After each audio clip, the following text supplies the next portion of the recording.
Alleluia, alleluia, alleluia, alleluia, alleluia, alleluia.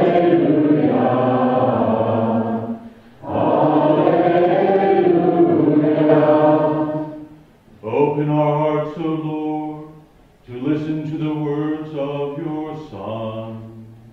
Alleluia, alleluia,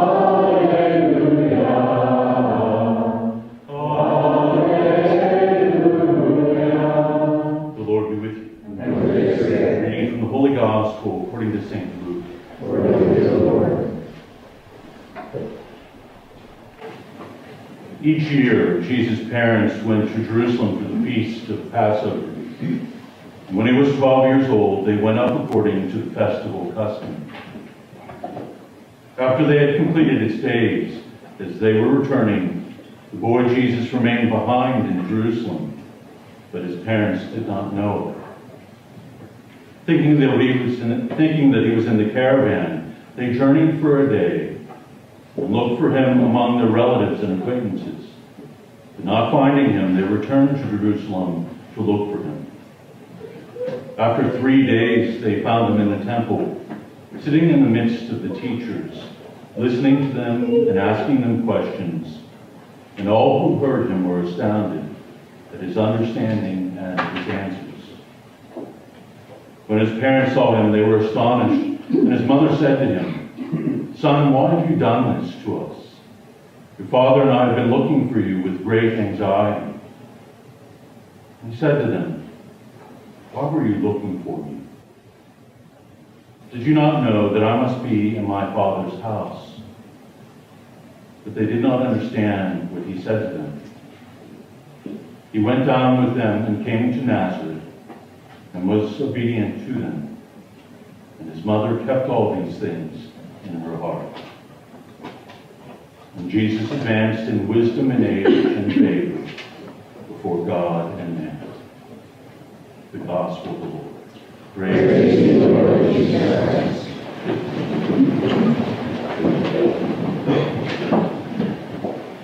Sorry about that opening hymn, it was a little low. I've been taking voice lessons. It only took me 25 or 30 years to work up the courage to do so. But one of the singers that I like the most is Paul Robeson. He's a great bass singer from back in the 40s and 50s. Most of you probably know him from Showboat. He sang Old Man River. And my voice teacher is teaching me that now. So all of our hymns and all of our messages will sound like Old Man River.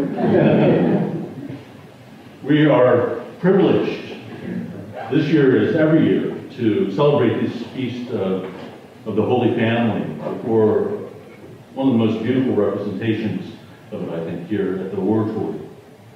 And yet, as always, the Church would have us look beyond the surface of things, to be drawn into the mystery of this holy event.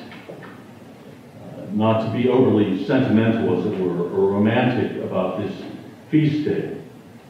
We are asked to contemplate the question, what is it precisely that makes the Holy Family holy? And to help us and aid us in our reflection, the Church gives us today, and this year in particular, the fifth of the joyful mysteries, the finding of the child Jesus in the temple. Jesus was only 12 years old, we were told at the time. And what takes place in the Gospel actually wasn't an unusual kind of thing. It was the tradition certainly to go to Jerusalem to celebrate the great feast. And it was also very typical for extended families to travel together, to make that journey, as well as friends of the family. And so they would travel in one group, and parents would often look after the parents would have to look after the children of other parents during this journey. And so on their way back, they are making the journey, and Mary and Joseph finally figure out, we've lost Jesus. It's sort of like the old-time Home Alone kind of version of things. We left the child behind. And so, as any parent would do, they rushed back to Jerusalem after even a day of searching among their friends and family for him. And it takes them 3 days to find Jesus in the temple.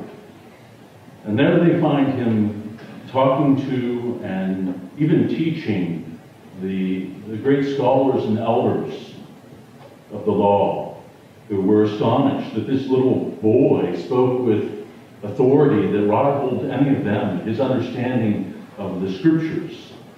Of course, they didn't know that it was the Word of God made flesh who was teaching them about the Word of God. In this event, we begin to see that the holiness of this family is found in the Christ child. It's different than from what we experience. We all know that children's character, their personality, their understanding of reality, of the moral life is typically formed by and shaped by their parents. But just the opposite is true for Mary and Joseph. Their identity, their understanding of themselves as parents, their understanding of their role within salvation history, all of these things are shaped now by this great thing that God has done for them, the birth of Christ. Ever since the Annunciation, when Mary gave her great yes to God, and ever since Joseph's dream, they had both responded with great generosity and fidelity to God's will. They embrace the child, they seek to bring him up with great care to protect him when in danger. They understood at that moment that the child given to them was the Christ. And more than this, that he was the Son of God himself. Yet this understanding did not allow them to see and understand the fullness of the mystery, of how that would play itself out. And so they would have to enter into this mystery gradually over time. And this is what we see take place in this event. And discover this mystery they did, and dramatically. After this dramatic and panic search, Mary rebukes her son and said, "Well, why would you do this to us? Why would you fill your father and I with such anxiety?" Something I think every parent here understands very well. And Jesus' response is more of an explanation, not to excuse himself, but to clue his parents into what was going on. Did you not know that I would have to be about my Father's business? That I would have to be in my Father's house? Where else, and what more appropriate place would he be than in the temple in Jerusalem, and teaching and preaching the Word of God, making known and preparing his people to know what God was doing in their midst. It's curious, Mary and Joseph leave off at that point. They simply return to Nazareth with him, or we're told the child grows in wisdom and grace.